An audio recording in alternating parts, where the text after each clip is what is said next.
ओम शांति। अगर हम खुद के जीवन को देखते हैं, अपनी मन की स्थिति को चेक करते हैं, आसपास सृष्टि पर जो हो रहा है वो देखते हैं, दुख, दर्द, अशांति, चिंता, नफरत, इसको स्वाभाविक हमने मान लिया है और हम अपनी दुनिया को घोर कलयुग कहते हैं। लेकिन क्या ये दुनिया सदा इसी तरह घोर कलयुग रहेगी और कितना ये कलयुग अतीत हो जाएगा? परमात्मा का हमसे वायदा है कि जब जब इस सृष्टि पर धर्म की ग्लानि होगी तो मैं स्वयं सृष्टि परिवर्तन के लिए अवतरित होऊंगा। धर्म की ग्लानि अर्थात आत्मा अपने स्वधर्म से, अपने ओरिजिनल स्वरूप से पूर्ण रीति परिवर्तन हो गई। काम, क्रोध, लोभ, मोह, अहंकार, ईर्ष्या, द्वेष, इसको ही अपना संस्कार मान लिया और फिर जैसा संस्कार वैसा ही संसार होगा। तो संसार कलयुगी रात्रि के दौर से गुजर रहा है और अब ये सिर्फ रात्रि नहीं रही, अब ये घोर रात्रि हो गई है। लेकिन घोर रात्रि के बाद सवेरा तो आना ही है, कलयुग के बाद सतयुग तो आना ही है। लेकिन ये सतयुग आएगा कैसे? हम आत्माएं जो अपने धर्म से पूर्ण रीति हट चुकी हैं, धर्म अर्थात आत्मा का निज धर्म, आत्मा के मूल संस्कार, हम वापस अपनी वो संपूर्ण पवित्रता, शक्ति, प्यार, उस स्थिति पर हम वापस कैसे पहुंचेंगे? क्योंकि सतयुगी संसार लाने के लिए तो सतयुगी संस्कार चाहिए। तो सतयुगी संस्कार हमारे बनेंगे कैसे?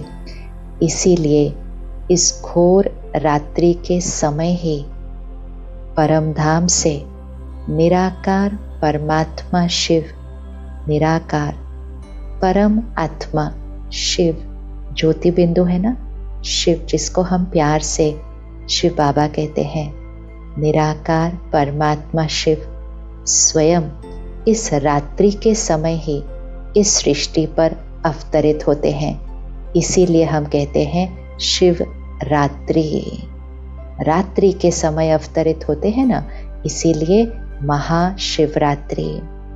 निराकार परमात्मा शिव सृष्टि पर अवतरित होकर हमें ज्ञान की बूंद बूंद समझाते हैं, अर्थात हमारे बुद्धि रूपी कलश में ज्ञान की बूंद हर रोज हर रोज हर रोज परमात्म ज्ञान की बूंद बुद्धि रूपी कलश में पड़ती जाती है। इसीलिए तो शिवलिंग के ऊपर एक कलश दिखाते हैं और जिससे जल की बूंद बूंद बूंद बूंद पड़ती जाती है। जैसे जैसे इस ज्ञान की बूंद बूंद बुद्धि के अंदर पड़ती जाती है, बुद्धि स्वच्छ दिव्य बनती जाती है, तो हमारा जागरण होता है। कौन सा जागरण? अज्ञान की नींद से जागरण। कौन सा अज्ञान? सबसे पहले ज्ञान की बूंद जो पड़ती है वो ये, मैं शरीर नहीं हूँ, मैं ये नाम, ये पढ़ाई, ये पोजीशन, ये संपत्ति, ये रिश्ते, ये सब कुछ मेरा है, लेकिन ये मैं नहीं हूँ। मैं तो इन सबको निभाने वाली, इस शरीर को यूज करने वाली, मैं चैतन्य शक्ति, मैं आत्मा हूँ। ये पहली ज्ञान की बूंद हमारा जागरण करती है। हम अज्ञान की नींद में सोए हुए थे, इन सारी चीज़ों को ही मैं समझ लिया था। दूसरी ज्ञान की बूंद कि समय कौन सा चल रहा है? सृष्टि परिवर्तन का, कलयुग का समय चल रहा है, लेकिन बहुत जल्दी सतयुग हम सबको मिलकर बनाना है। तो समय का ज्ञान भी परमात्मा स्वयं अवतरित होकर हमें देते हैं। सतयुग था, त्रेता युग था, द्वापर युग था, कलयुग आया, घोर कलयुग आ गया, लेकिन फिर सतयुग आना है। सतयुग, त्रेता, द्वापर, कलयुग में इस सृष्टि चक्र को क्रॉस करने वाली मैं आत्मा हूँ। जैसे हम ही सुबह में होते हैं, दोपहर में होते हैं, शाम में होते हैं, फिर रात में होते हैं, फिर रात के बाद घोर रात्रि होती है, फिर हम उठते हैं, जागरण होता है, स्वच्छ होते हैं, शुद्ध होते हैं और हमारा सवेरा शुरू हो जाता है। ये 24 घंटे का चक्र रोज चलता है।